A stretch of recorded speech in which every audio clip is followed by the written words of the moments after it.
No episódio dessa semana do podcast do Publish News, falamos com uma professora, palestrante e escritora que teve um vídeo que viralizou nas redes sociais e que mostra o poder da educação. Foram mais de 3 milhões de visualizações de um trecho de uma aula que mostra os alunos, antes e depois de conhecer um assunto em maior profundidade e deixando os preconceitos de lado. Esse vídeo que você vê ou ouve agora. Coisas que vocês pensam quando eu falo África. Pessoas doentes. Turbante.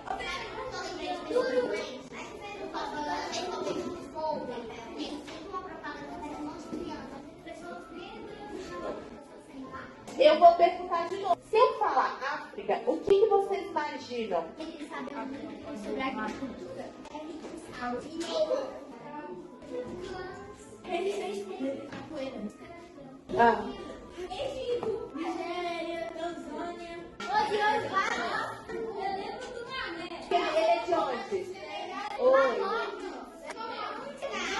Benin. Oralidade. Pobre. Bentigar. Eu olhei pro seu brinco e lembrei. As civilizações. Filme. Dos provérbios. Não sei, quem que é esse? Mas... Obatalá ou Oxalá? Oxalá. Nanã.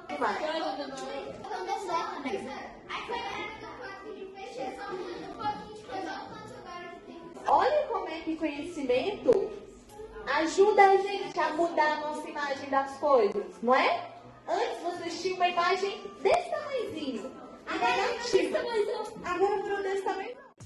Essa é Lavínia Rocha, uma mineira de 25 anos, que além de professora licenciada em História pela UFMG, é escritora desde seus 11 anos.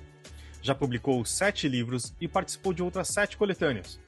Nesse episódio, conversamos com ela sobre sua experiência em sala, sobre a importância do incentivo à leitura, sua carreira como autora e sua visão sobre o nosso mercado e muito mais. Esse podcast é um oferecimento da MVB Brasil, empresa que traz soluções em tecnologia para o mercado do livro. Além da MetaBooks, reconhecida plataforma de metadados, a MVB oferece para o mercado brasileiro o único serviço de EDI exclusivo para o negócio do livro. Com a PubNet, o seu processo de pedidos ganha mais eficiência. E já ouviu falar em POD? Impressão sob demanda. Nossos parceiros da Livro são referência dessa tecnologia no Brasil, que permite vender primeiro e imprimir depois, reduzindo custos com estoque, armazenamento e distribuição. Com o POD da Livro, você disponibiliza 100% do seu catálogo sem perder nenhuma venda. Esse é o episódio número 252 do podcast do Publish News, do dia 9 de janeiro de 2023, gravado no dia 5. Eu sou o Fábio Errara e esse episódio conta com a participação de Karina Lourenço e Thalita Facchini, e a edição de Fábio Errara. E não se esqueça de assinar nossa newsletter, nos seguir nas redes sociais, Instagram, LinkedIn, YouTube, Facebook e Twitter, todos os dias com novos conteúdos para você. E agora, Lavínia Rocha.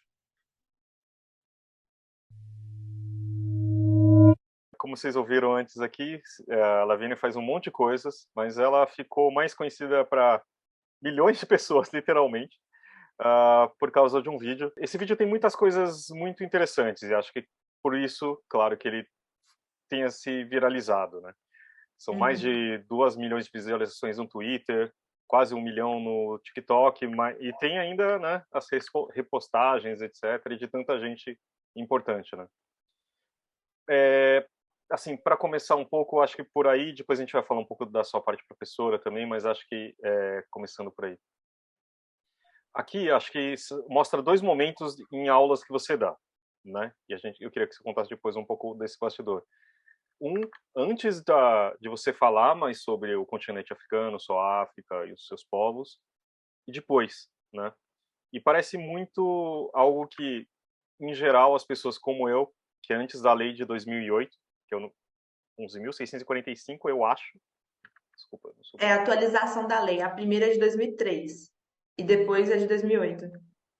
Então, e são pessoas como eu, que são mais velhas, que não tiveram esse tipo de história, que é tão fundamental, né? E na aula dá para perceber essa diferença. Então, eu tenho duas turminhas de quinto ano. Eu fiz essa atividade com as duas, mas o vídeo só tem com uma delas. Mas são duas turminhas, assim, qualquer coisa que eu propunha, eles engajavam, eles faziam acontecer, eles eram muito curiosos. Então, desde o início do ano, eu vinha postando vídeos com eles e com outras turmas também. Mas nesse vídeo em especial, eu tinha visto no Twitter um professor, se eu não me engano, ele é de geografia, Johnny Matos, e ele fez esse antes e o depois sobre o continente africano, se eu não me engano, com uma turma de sétimo ano. E aí eu vi aquele tweet e falei, gente, muito legal. Porque a desconstrução, eu fui vendo ao longo do ano várias desconstruções dos meus alunos. Eu falo, e eu pensei, eu sabia que a gente ia chegar na civilização iorubá, no continente africano, eu falei, eu vou fazer isso com eles também. Só que eu já tinha mais esse costume de gravar por vídeo, né? Então eu fiz, falei, deixa eu ver aqui com os meninos, porque a gente já discute raça desde o início do ano. Mas a gente nunca tinha discutido nessa perspectiva da civilização das africanas, mais específica Iorubá, que a gente trabalhou. Então eu quis coletar, e aí eu acho muito engraçado, porque algumas pessoas já tinham comentado assim que é interessante que a primeira aluna que fala, ela não fala escravos, ela fala pessoas escravizadas.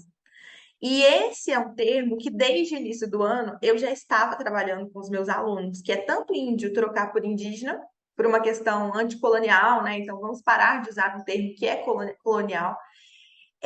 E o escravo por escravizado. Quando você troca também, você troca a ideia, a imagem, né? É uma pessoa, antes de tudo, que está sendo escravizada. Não é uma pessoa que nasceu assim, escrava e pronto, é posse, acabou. Então é uma troca de uma forma de pensar.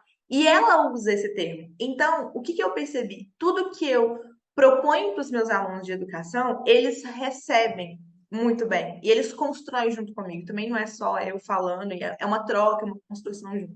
Mas a gente ainda não tinha construído, porque a gente não tinha chegado nesse capítulo, esse conteúdo.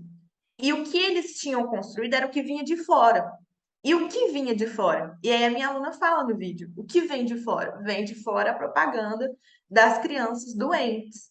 Então, é isso que eles tinham recebido. E aí eu quis sondar, é uma prática assim, eu costumo brincar, não é nada revolucionário, é uma prática bem comum, a gente, nós professores, sondarmos o que os nossos alunos têm do antes e depois refazer para eles entenderem o processo. Então foi incrível, porque eu trabalhei um vídeo para o outro, é uma semana de distância.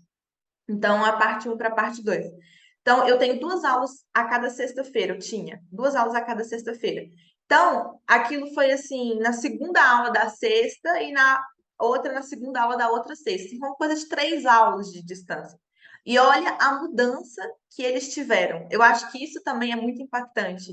Quando eu fui editar o vídeo, eu falei, caraca! Quando eu vi as duas fotos do quadro, eu falei, caramba, esses meninos são fenomenais. Então foi uma surpresa muito boa.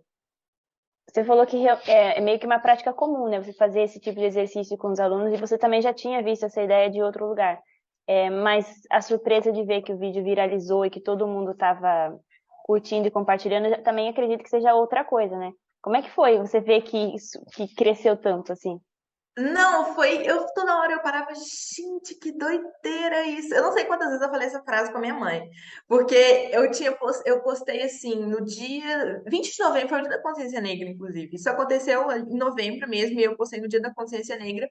E eu lembro que eu fiquei uma semana de licença de Covid, e eu fui editando vários vídeos que eu tinha ali garrados, porque eu não conseguia editar, não tinha tempo. E aí eu mostrei pra minha mãe todos os vídeos. Olha, mãe, olha esse aqui. Na hora que a minha mãe viu esse, ela ficou emocionada. Foi a primeira que assim, tem alguma coisa diferente nesse vídeo. Eu já tinha amado, mas eu já tinha visto 50 mil vezes, porque editar é assim, né? A gente vê, revê, revê. Mas quando eu mostrei pra minha mãe o vídeo pronto, ela ficou muito feliz. E eu falei, tem alguma coisa diferente nesse vídeo. E aí eu postei. No dia que eu postei, a madrugada virou, assim, né? Eu acordei no outro dia, eu falei, caramba, como assim? Porque eu acho que o vídeo tocou num lugar muito especial para muita gente que é o poder da educação. Porque a gente fala muito disso, a educação é importante, mas o vídeo, ele acho que ele é uma síntese do que é educação, do quanto a educação é transformadora. Então, quando esse vídeo alcançou as pessoas, e muita gente me respondeu assim, eu chorei, eu falei, cara, como assim? Eu chorei vendo o vídeo. E pessoas muito interessadas, principalmente quando ouviam a vozinha e via que se tratava de crianças. Então, nós não estamos falando de ensino médio, a gente está falando de criança absorvendo esse tipo de conteúdo, criança consumindo isso, né? E sendo curioso. E aí eu acho que foi isso que aconteceu. Então foi um susto muito grande.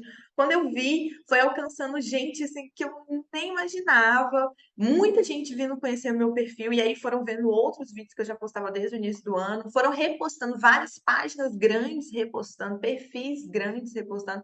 Então foi um choque muito positivo, mas eu gostei muito de ver.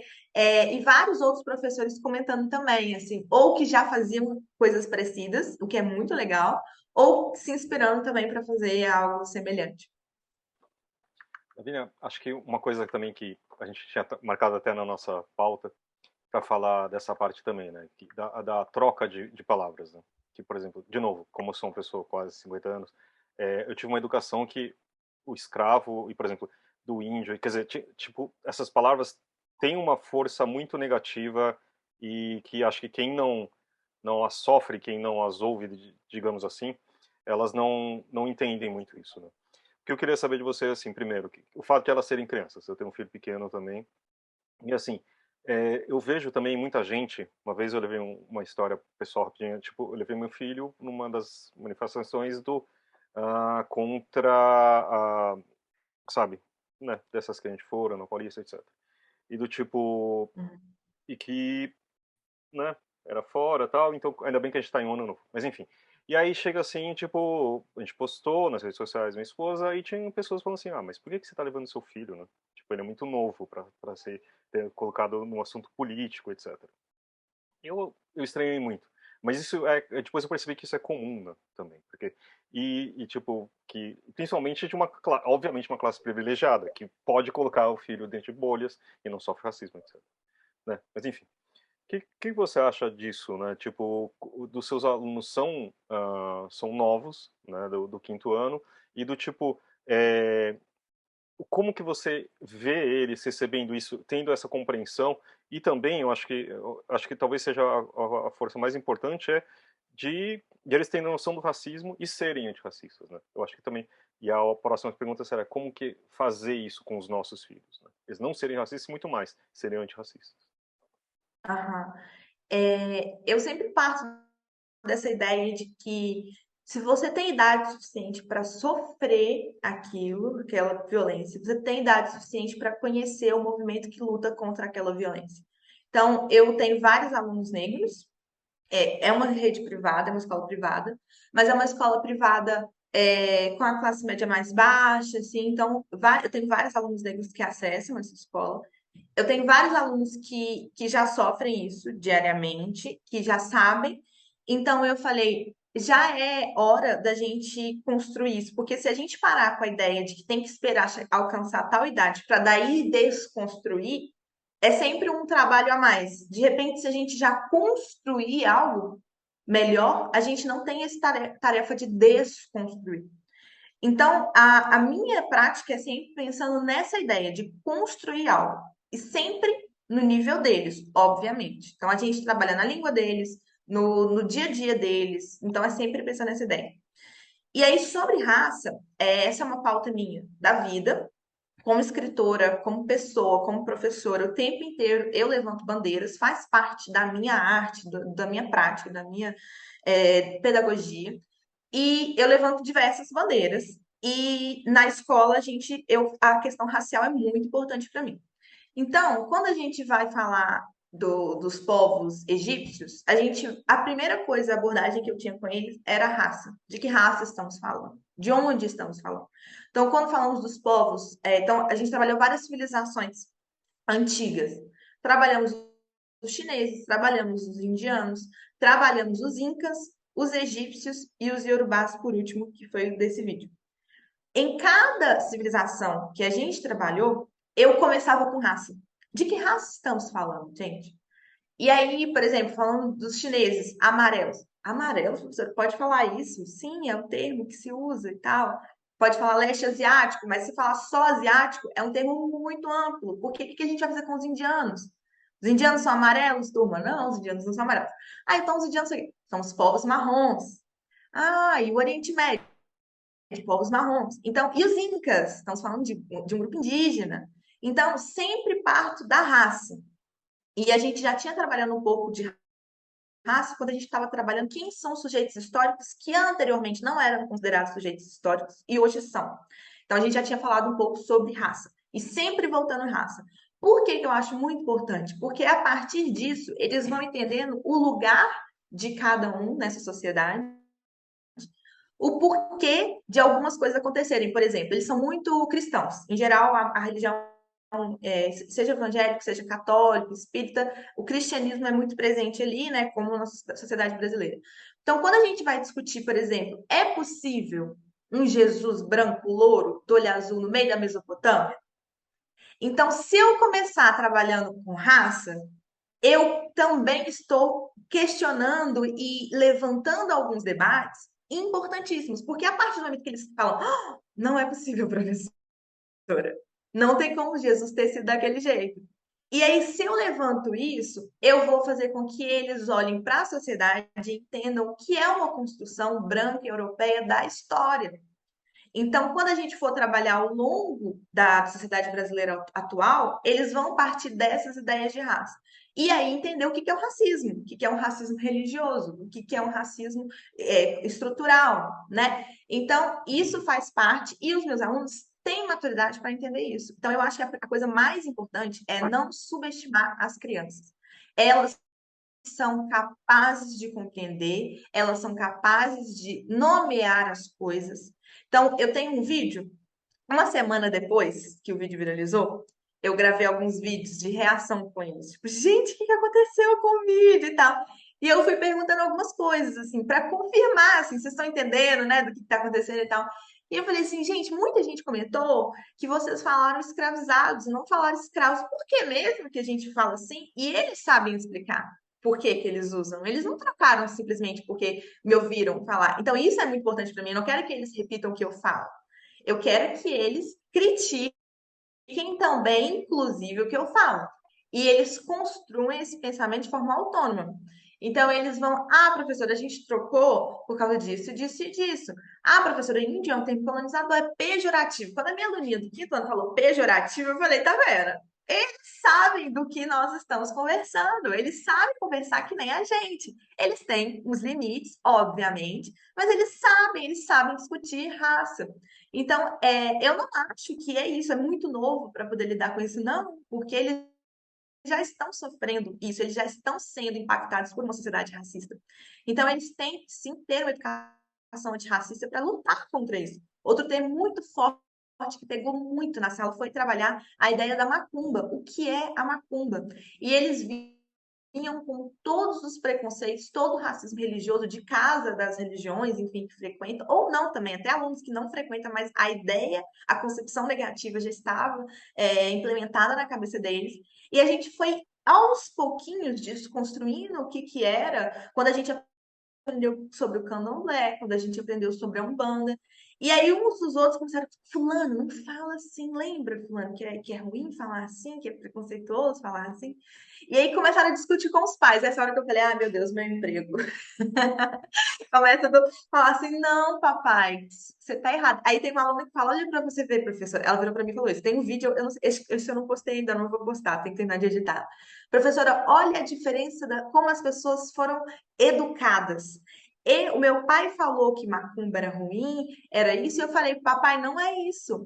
Que não sei o que, não sei o que. E ela começou a contra-argumentar, e eu fiquei, caramba, olha só, eles têm idade sim suficiente para aprender tudo isso. Flavinha, você tinha comentado aqui que muita da imagem que as crianças tinham, né, o que a mídia passa da África, enfim, que era aquelas crianças pobres, enfim. Isso, né, eu acho que eu não tive acesso à literatura africana nos colégios. Eu não lembro de ter tido nem literatura africana, muito menos literatura preta, né, negra. E quando eu me especializei em língua portuguesa, a minha especialização hoje é em literatura africana dos países de língua portuguesa, do PALOP, né? E durante a minha especialização, que já foi uns 3 anos atrás, eu tive muita dificuldade de consumir a literatura africana. Porque, por mais que seja de países que também falam da língua portuguesa, tinha o aspecto crioulo, o glossário, o dicionário, que muitos, assim, eu não tive acesso. Eu tinha que buscar universidades da África que faziam o eixo Portugal-África e tentar traduzir português ou ter total compreensão disso. Como escritora e principalmente como professora, você tem visto uma mudança nas escolas, nas editoras, nas livrarias, a gente tendo mais acesso à literatura africana? Então, é uma resposta complexa, porque as coisas mudam muito devagarinho. A gente estava comentando, a Lei 10.639, ela é de 2003. Então, é uma lei já muito antiga. Eu entrei no Fundamental 1, primeiro aninho, em 2004. Eu já sou posterior a essa lei.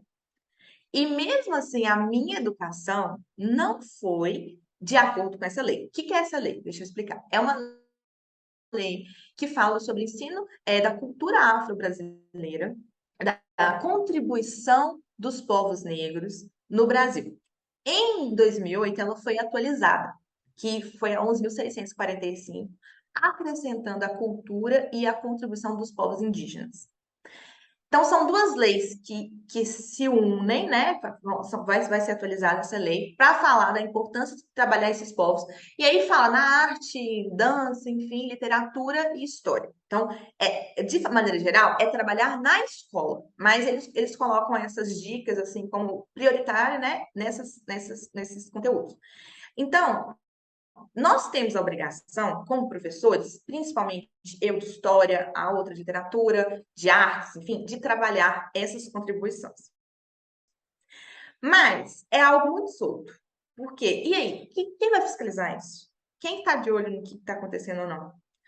Como que as provas lá no final, né, o Enem, que guia bastante o ensino médio, pelo menos, como elas estão se transformando para também cobrar essas leis. Porque é óbvio que, como professora que está querendo ali cumprir uma carga horária, cumprir tentando aprovar os meus alunos, é claro que a gente vai focar no que essas provas vão querer lá no final. Isso quem mais do ensino médio, né? Como eu trabalho mais com fundamental, o que me guia hoje é BNCC. Então, é a nossa base nacional curricular, que é uma BNCC nova. Eu não sei te dizer como é antes, assim, de acordo com as orientações. Mas a nossa BNCC já traz muito mais coisas. Eu gosto muito da BNCC, tem os críticas e tudo, mas eu gosto da BNCC.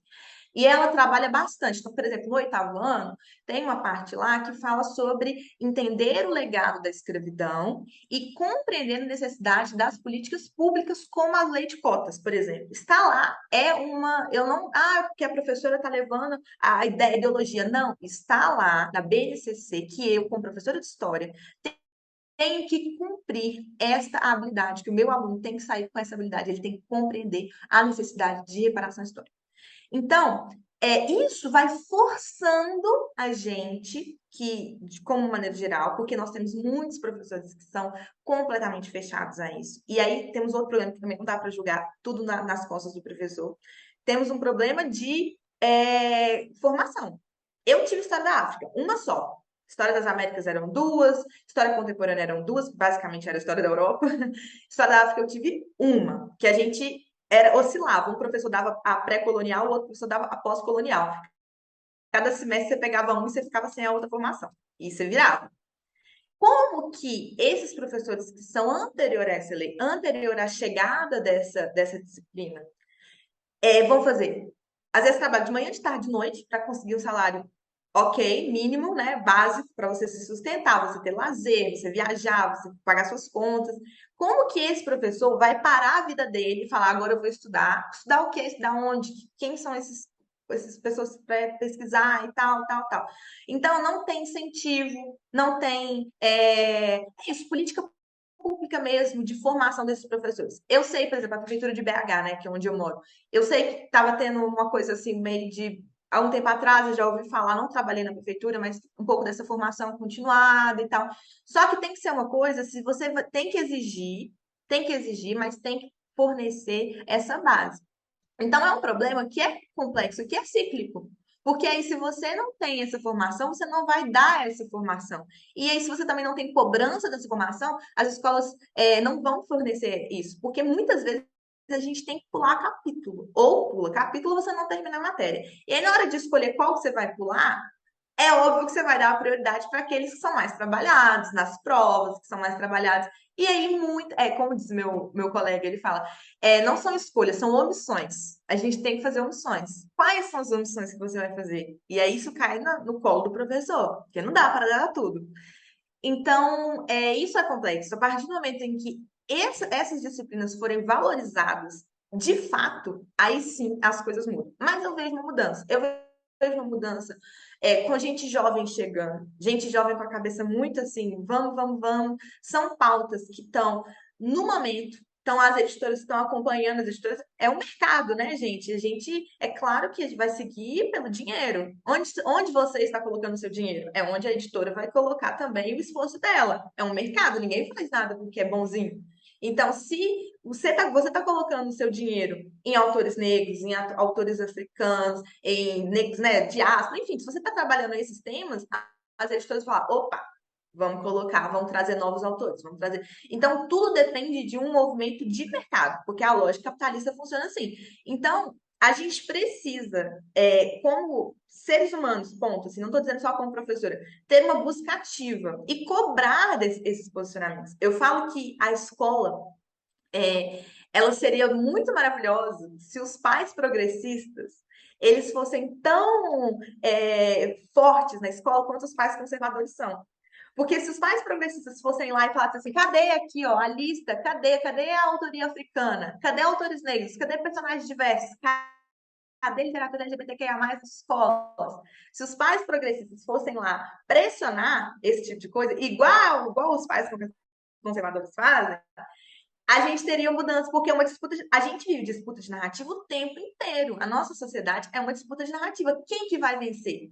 É isso que está em jogo. Então, as eleições, disputa de narrativa. Quem que vai vencer? E não é só a eleição que a gente tem. A gente vive essa disputa política o tempo inteiro. Então, na escola, eu vejo isso. Nós estamos alcançando mudanças. Eu, por mim, a gente avançava mais rápido e a gente vai questionando isso. Então, é a partir do público, a partir desses pais, a partir dessas coordenações. É disso que a gente vê mudança. Eu vejo mudança, mas ainda não é a mudança que eu gostaria diante da lei que a gente tem. Porque também eu acho que são palavras incríveis exatamente por isso, porque existe um extremismo, né? Se a gente pode falar que é extremo, mas é da direita, que realmente é muito barulhenta, né? Parece que é muito mais gente, faz muito mais, enche muito mais o saco, né? Imagina de professores, inclusive, né? Era, inclusive, uma dúvida antes de você falar como que os pais reagem, né? Porque assim, eu também eu tenho muita esperança nos jovens que têm uma cabeça mais aberta, conseguem ver isso, né? Isso que ao mesmo tempo existe uma dificuldade, por exemplo, eu fui no Museu do Ipiranga aqui, eu moro aqui perto, teve uma reforma e tal. Só que para você explicar, meu filho tem 6 anos, falou assim, para explicar quem que foi Dom Pedro, o que ele fez, dependência do quê, né? Tipo, como assim, sabe? Eu falei assim, olha, filho, putz, os caras achavam que era dono daqui, depois foram, sabe? Realmente é uma mudança que esses pontos de diferença que a gente tinha também, acho que eram complicados, né? Tipo, que acho que tem que mudar e acho que passa para os jovens e isso vai alterando, mas gostei, acho que eu vou anotar essa de cobrar mais da escola também, de uma forma mais ativa, né? Por favor.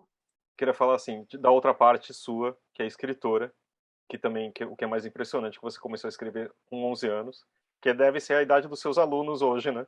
Que também eu acho que é uma loucura.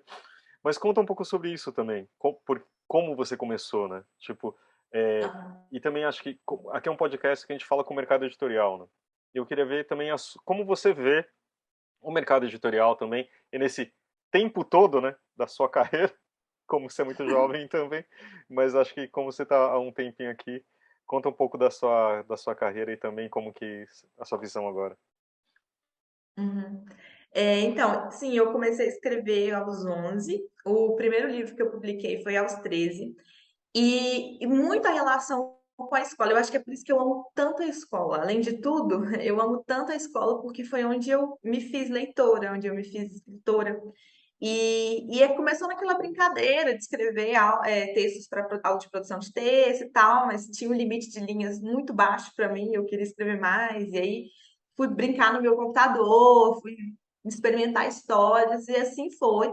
Recebi muito apoio da minha família, que aí eu acho que é a parceria que, gente, é fantástica, que é família com escola. Lugares que têm essa parceria bem firmada são alunos, professores, coordenadores mais felizes e, consequentemente, uma educação melhor. Então, eu tive essa oportunidade, esse privilégio de ter uma parceria muito bem estabelecida entre a família e a escola. Minha mãe é professora também, então eu também tinha muita referência dentro de casa. Tenho ainda, porque ela ainda é professora. E é isso de ser muito estimulada, a minha criatividade sempre foi muito estimulada. Então, aula de teatro, e aí essa construção de histórias, de literatura, ler muito, sempre fui muito leitora e estimulada também pela família, pela biblioteca. Então, eu me formei assim. Escrevi o meu primeiro livro com essa idade, a gente publicou com 13, eu estava no oitavo ano, que é a idade de vários dos meus alunos. Esse ano passado, eu tive 4 turmas de oitavo ano. E eu contava, olha, eu publiquei o livro quando eu estava sentada aí no oitavo ano, e os meus colegas foram, os meus professores foram no lançamento, a minha família foi no lançamento, foi um evento, eu virei escritora, todo mundo, meu Deus, professora. E aí muito do que eu recebo é, eu quero ser que nem você. Aí essa parte é a que eu morro, né? Eu quero ser escritora que nem você. Então eu tenho um livro que chama O Mistério da Sala Secreta, eu tenho uma aluna que está escrevendo O Mistério do Baú Secreto, porque essa é do quinto aninho, porque ela também quer ser escritora, e ela também quer seguir esse lugar. Então, é outra que leu Entre Três Mundos. Tem até um vídeo que ela estava lendo durante a minha aula, e eu tive que mandar ela parar de ler o meu próprio livro. E eu, meu Deus, pai, como é que pode isso? Meu trabalho é divulgar meu livro, e agora eu tenho que falar, Marília, para de ler Entre Três Mundos. Aí ela ficou assim, professora, eu não aguento. Então, assim, é muito bonitinho. E ela tá lá escrevendo um livro baseado no Entre Três Mundos. Então, isso foi muito importante para mim. Ter a escola, ter este apoio e hoje poder falar com os alunos e ser a referência para eles também. É claro que nem todos gostam de escrever ou querem ser escritores, mas de repente, o fato de eu contar a minha história e como eu segui algo que eu queria muito e que é difícil, façam com que eles também se coloquem nesse lugar e tentem, procurem algo que também querem que seja difícil. Então, assim, aí eu faço essa palestra, Não Existe Idade para Começar a Sonhar, como me tornei escritora aos 13 anos, e conto um pouco dessa minha trajetória. O que eu fiz para ser escritora? E uma imagem que eu tinha era de um escritor velhinho, já morto, branco, barro com barro, assim. Essa era a minha imagem de escritor. Então, quando eu escrevi meu livro, que na verdade eu não chamava de livro, era só uma historinha, e mandei para uma amiga ler, e ela falou: Olha, você tem que mostrar para sua mãe que isso vai dar um livro. Eu jamais ia imaginar. Eu até tinha uma ideia assim que só ficava famoso porque eu só pensava nos clássicos literários. Só ficava famoso depois que morria. E eu falei, não, eu não quero ficar só famosa depois que morrer, né? Eu não quero, não quero morrer, não. Ela falou, você vai ficar famosa. Eu, não quero morrer, não. Então, assim, essa era a minha ideia de escritor, algo muito distante, mas quando eu olhava para os livros jovens, eram estrangeiros. Então era tudo muito distante de mim. Eu era uma menina negra, porque na época nem identificava assim, né? Morena, parda, essas tecnologias. Então, cabelo cacheado, nada a ver com aquilo que é a ideia de mercado editorial que eu tinha. E aí, com o tempo, aí depois que eu publiquei o primeiro livro, ainda foi visto como uma brincadeira, assim, um apoio dos meus pais, mas eu ainda não me via como escritora. Daí eu continuei escrevendo, publiquei de forma tradicional, porque o primeiro foi independente, bancado pelos meus pais. Então, quando eu fui para o mercado tradicional, aí eu acho que mudou um pouco as coisas. Eu vi que uma editora estava acreditando no meu trabalho. Eu vi que eu estava indo a eventos, fui para a Bienal, viajei para escolas que tinham adotado o livro, comecei a dar mais palestras. Hoje eu já fui mais de 200 escolas. Então, assim, a minha carreira começou a muito ir muito para esse lado, também de escola, também de livros adotados, paradidáticos, né? Então, isso começou a crescer e eu comecei a ver esse movimento no mercado. O mercado também estava se abrindo à diversidade. Então, autores, a literatura LGBTQIA+, mudou muito, a literatura negra mudou muito, a literatura PCD está começando assim, a criar um movimento, ainda precisa mudar mais ainda. Então, ainda é um meio muito branco, muito racista, muito tradicional? Sim, pra caramba, assim, eu tenho muitas histórias que me fazem passar muita raiva no mercado, mas eu vejo mudança. Então, se eu olhar para 10 anos atrás, é um outro mercado. A gente muda e muda muito rápido. E muda também a partir do interesse dos meninos. Então, dos leitores. Então, quando a gente está falando de um público que quer muito ler tal literatura, isso vai fazer com que a editora fale, tá dando certo. Vou dar um exemplo do Heartstopper. Heartstopper é um livro recente que fala da história de dois meninos que se apaixonam, é um quadrinho. E é um livro muito simples, não tem nada assim, né, que você vai falar, nossa, mudou, havia um plot super. Não, é uma coisa simples, é um clichê que sempre foi negado a este público. E aí é um sucesso. Eu leio, eu passo para os meus alunos, tudo que eu ganho, que eu vejo que a idade deles eu empresto, porque eles estão ávidos para consumir literatura que eles não estão acostumados a consumir. Então, isso vai fazer com que as editoras pensem, isso faz sucesso, vou lá procurar mais. Que aí é o caso que a gente está falando de literatura africana, as traduções, ou até mesmo literatura negra brasileira. Então, a gente pensar que faz parte também do mercado consumidor demandar esse tipo de literatura. Mas eu vejo muita mudança, eu fico muito feliz de ver que aos pouquinhos, podia ser mais rápido, mas eu também sou muito progressista. Para mim era tudo para ontem, mas eu vejo mudança. E você já tem algum livro que você está programando, que você está escrevendo, que já vem por aí? Então, Entre Três Mundos é uma trilogia. Ele foi publicado por essa editora que eu publiquei de forma tradicional pela primeira vez. É uma editora bem pequena, eu já saí, já encerrei meu contrato. E agora a Gutenberg, do grupo Selo Juvenil do Grupo Autêntica, está relançando os meus livros. Então, Entre Três Mundos ganhou uma capa nova. Aí agora eu preciso trabalhar no Entre Três Segredos, que é o livro 2. A gente vai mexer algumas coisinhas, né? Nada que mude radicalmente a história, mas dar umas pinceladas, fazer uma edição um pouco melhor, nova capa e tal. Então, esse é o meu projeto, é um dos, né? Porque aí a ideia também é lançar o Entre Três Razões, que é o que encerra a trilogia. Vamos ver como é que vai dar, como que vai sair, mas a ideia é trabalhar esse ano, ficar trabalhando nessas histórias. Eu tenho um pseudônimo adulto, que é Lia Rocha. Então, eu também quero publicar algo como Lia, mas não sei se. Acho que esse ano provavelmente não vai dar, mas eu estou trabalhando em coisas. E eu quero muito livro infantil. Eu quero tudo, né? Geminiana, o pessoal fala que o estereótipo geminiano, eu não entendo muito bem disso, mas a galera fala que o estereótipo é querer abraçar o mundo.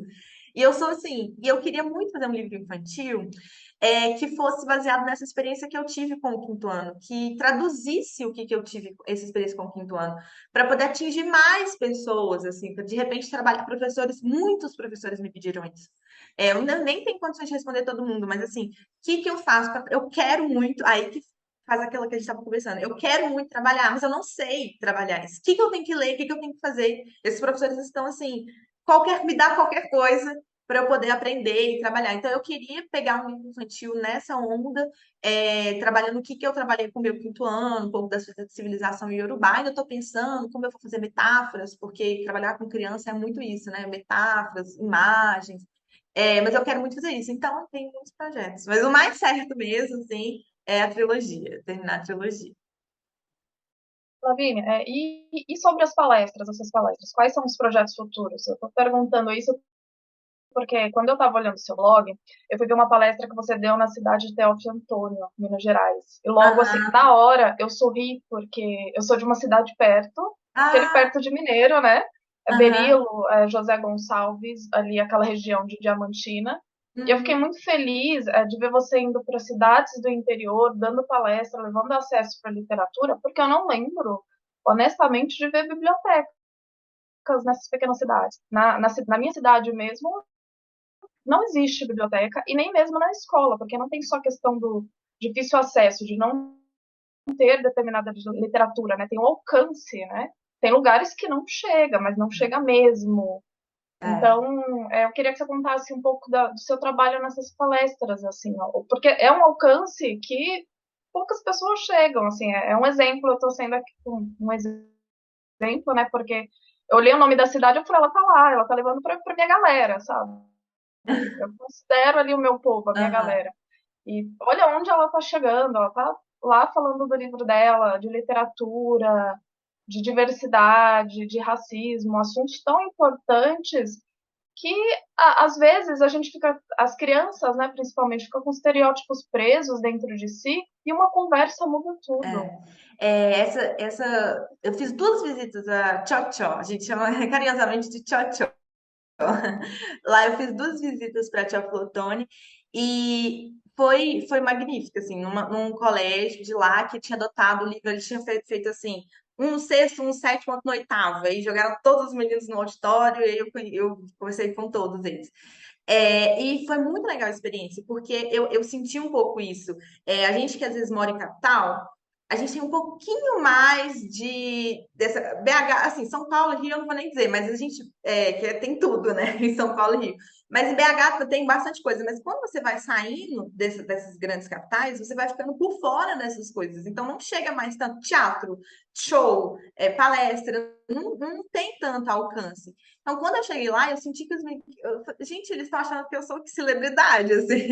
Porque era algo muito fora do. Isso acontece em algumas escolas públicas também, onde eu vou, às vezes lugares muito vulneráveis, eles se sentem assim, cara, como assim que você está aqui na minha escola? Então, foi super legal. Eu tenho três palestras principais.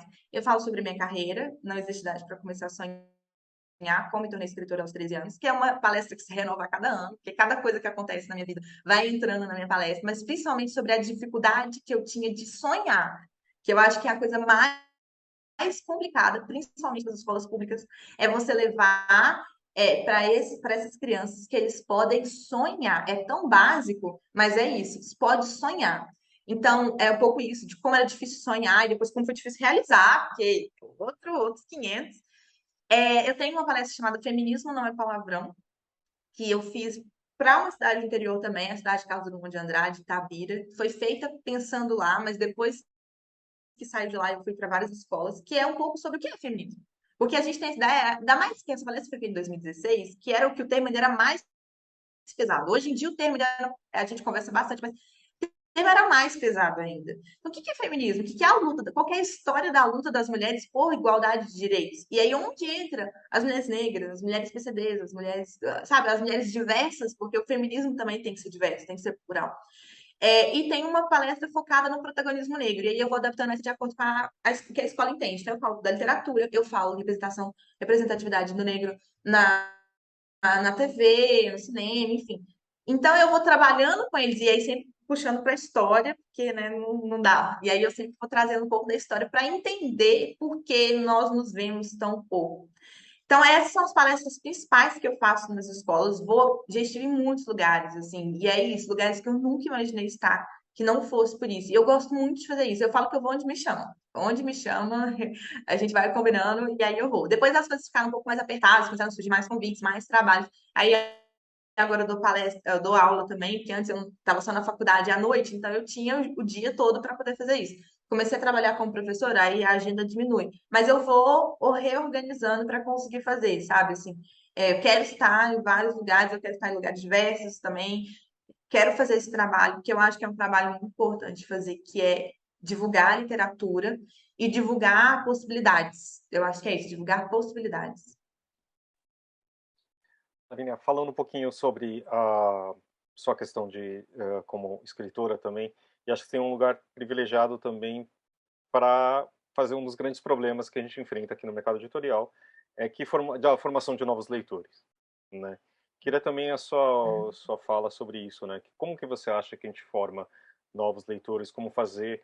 Os pais perguntando, como que eu faço meus filhos lerem? Os professores. O que você pode falar para a gente sobre?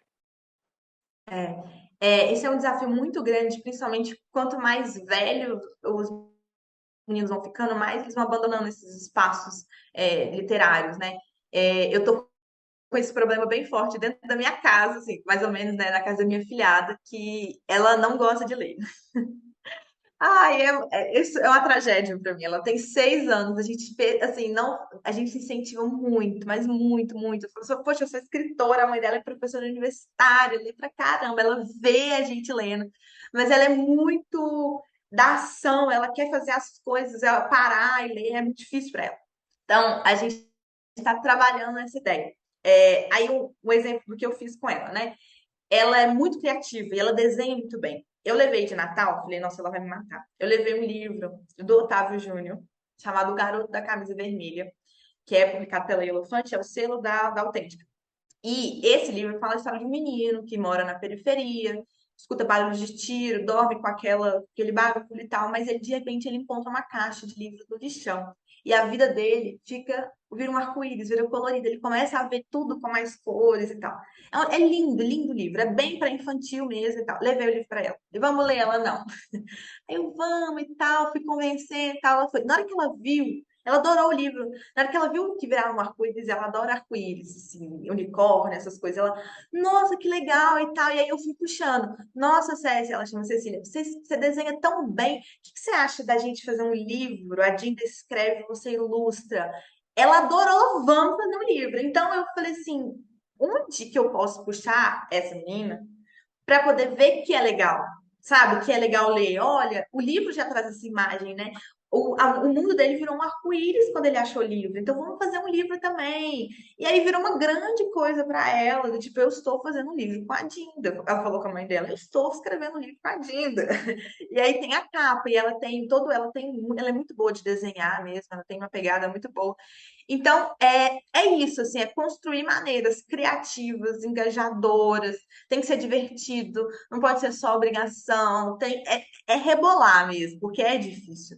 E a escola, né? A escola dela tem esse papel também. Ela estuda numa escola muito boa.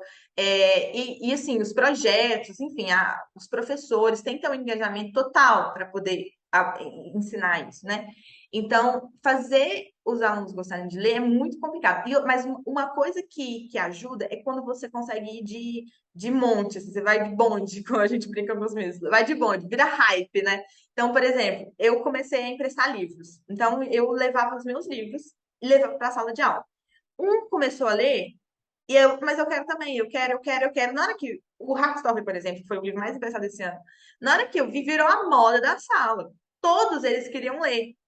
E aí tem um menino, assim, ele falando, ô, professora, já botei meu nome na fila lá, viu? Já falei com os caras lá que meu nome tá na fila do 4, não sei o quê. Ele, tipo assim, ele tá falando do jeito dele. Aí a galera começou a rir, né? Tipo, nossa, a vibe dos meninos. Porque não, foi saindo da bolha. Não foi só as meninas que gostam, geralmente as meninas que gostam de ler e tal, mas ali foi espalhando. E os meninos, não, traz um pra mim também, professora, porque tá todo mundo ganhando aqui. Aí a outra turma, você só empresta pra turma de lá?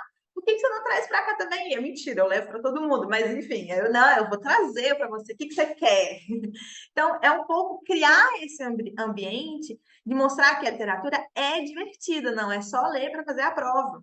É divertido ler, é gostoso. Olha só, tem uma série que saiu sobre o livro. Vamos ler o livro antes de ver a série? Ou o contrário, você viu a série e gostou, vamos ler o livro. Olha esse filme. Então, tudo que é cultura pop, né? Que eles gostam muito, faz parte do que eles estão vendo no Twitter, nas redes sociais, meme e tal. Então, isso falar a língua deles também é muito importante, porque às vezes a gente entende, leitura é só isso, isso, isso. Aí muitos professores às vezes têm essa visão ainda clássico. Sexto ano me tá lendo Dom Casmurro. Gente, sexto ano. Vamos de repente trazer uma adaptação de Dom Casmurro para o sexto ano, com uma linguagem mais própria, com uma linguagem próxima deles ali, de repente um Dom Casmurro que vai brincar com alunos de sexto ano. Enfim, tem muitas adaptações de classes que a gente pode trabalhar, mas o Dom Casmurro puro não é ainda. É o que eu entendo, assim. Eu acho que igual a gente tem esses exemplos, estava lendo um texto uma vez falando, a gente não começa a ensinar matemática por raiz quadrada. Então, vamos tentar uma linguagem mais próxima do sexto ano. E aí a gente, no livro, pode ter referência, por exemplo, O Mistério da Sala Secreta, que é um livro que fala sobre alunos do sétimo ano. Ele faz referência a Conceição Evaristo, a Elisa Lucinda, outras escritoras que talvez não seja. Elisa Lucinda tem livro infantil, mas a Conceição Evaristo tem livros mais adultos, mas eles ouviram a referência, eles pegaram. Então, é uma construção. Formar leitores é principalmente mostrar que a leitura é divertida. Ela não deve ser obrigação, só obrigação, porque a gente também tem várias obrigações, né? Mas ela não tem que ser, ela tem que ser divertida. E é o que eu entendo de sala de aula também, tem que ser divertido. Essa era, a gente já está meio que partindo para o final, mas era a minha pergunta, minha última pergunta tinha muito a ver com isso, que você falou de tornar divertido, né? A leitura é uma coisa divertida, e o jeito que você conversa com a gente no podcast, eu imagino que o jeito que você também dá aula é uma maneira divertida, até para engajar os seus alunos e tal. E aí tem a ver também com a parte do uso das redes sociais, né? Você viralizou por conta de um vídeo que você postou fazendo a sua aula de um jeito divertido. É desde o começo, assim, desde que você começou, você já inclui as redes sociais, já inclui a internet, uma coisa mais moderna e divertida na aula dos seus alunos? Ó, como eu tenho essa experiência de palestra, de trabalhar com essa faixa etária, então eu já tinha um pouco de experiência de como conversar, a linguagem. Então, sempre partir de exemplos, sempre trazer para eles. Vocês estão me entendendo? Ah, não sei, vocês lembram do sétimo ano? Então, eu sempre jogo para os meus alunos, é uma conversa. Eu tento fazer da minha aula uma conversa. Mas, quando eu cheguei, eu tinha uma ideia tradicional do ensino de história. Que eu ia chegar lá, gente, a Revolução Inglesa, não sei o quê, não sei o quê, não sei o quê. Na hora que eu vi, eles estavam assim, hã? Aí eu falei, ixi, Maria, voltando de 2 anos de pandemia, eles estavam perdidos, porque eu não dei aula na pandemia, porque eu formei na pandemia. Então eu peguei, o primeiro ano já foi voltando da pandemia. Então, na hora que eu chegamos no início de 2022, aqueles alunos, assim, eles estavam no oitavo, mas eram cabeça de sexto, sabe? Assim, a cabeça deles ainda estava lá ainda.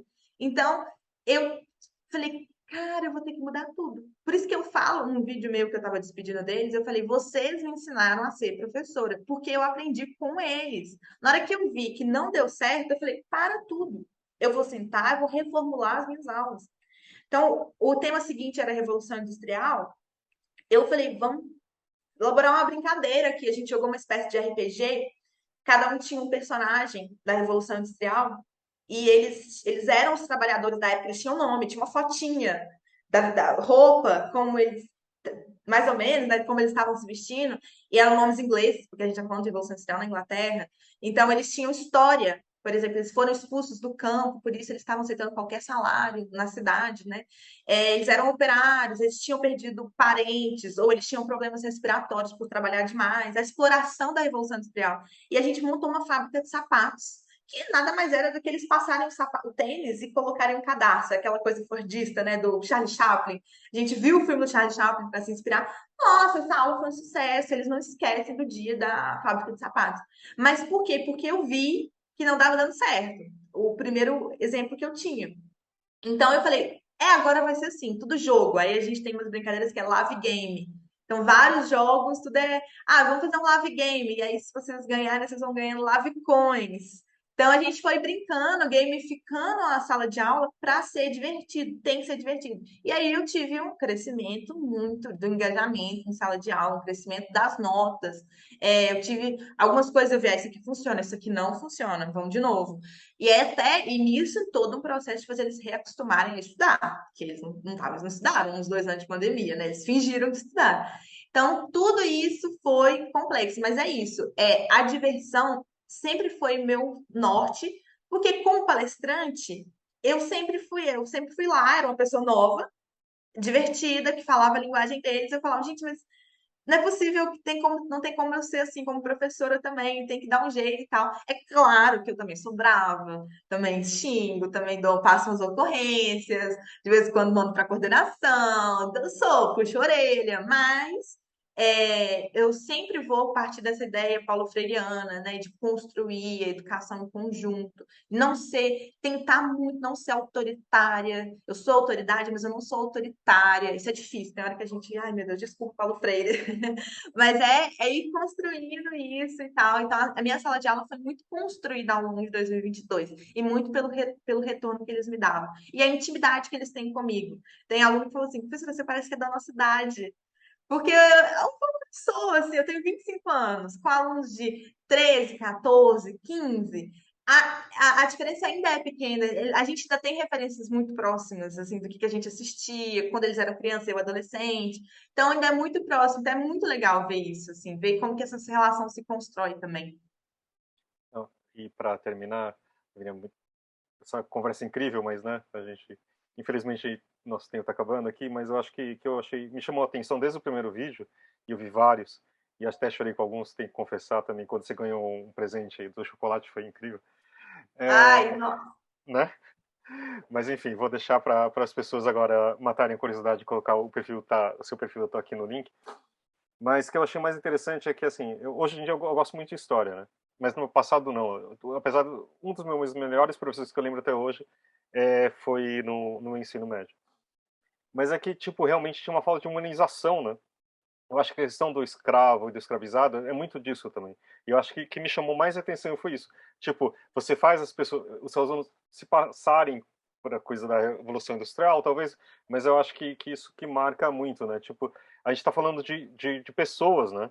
Pessoas que viveram muito tempo atrás, mas são pessoas, elas têm raça, elas têm, sabe, sofrem e não, e só que, por exemplo, a minha história sobre estudo da escravidão era completamente a coisa que eu mais me lembro era uma coisa mais absurda, que eu vou abrir aspas, porque eu lembrava disso, era que, por exemplo, dos escravos como trabalhavam e dos índios que não, porque não eram bons para... Sabe, coisas assim que você fala assim, meu Deus, que eu aprendi isso de uma sala de aula, sabe? Uhum. Então, mas eu queria só, assim, que realmente que isso dá esse outro contexto, claro que é divertido, que acho que eles participam, que é outra coisa também, eles têm voz ativa, mas acho que também dá essa outra visão, né, da história.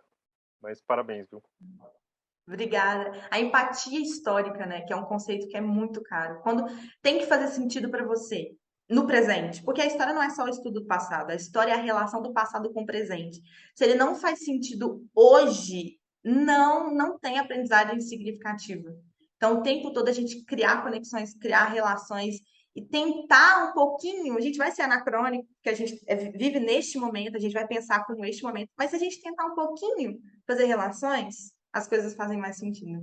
Mas, Levine, muito obrigado, foi muito bacana aqui a nossa conversa. Boa sorte, professora e escritora, tá bom? Muito boas aulas para você aí. Muito obrigada, estou muito feliz com o convite, muito feliz com esse papo. Obrigada mesmo, adorei, gente. Obrigada, Lavínia. Obrigada, Lavínia.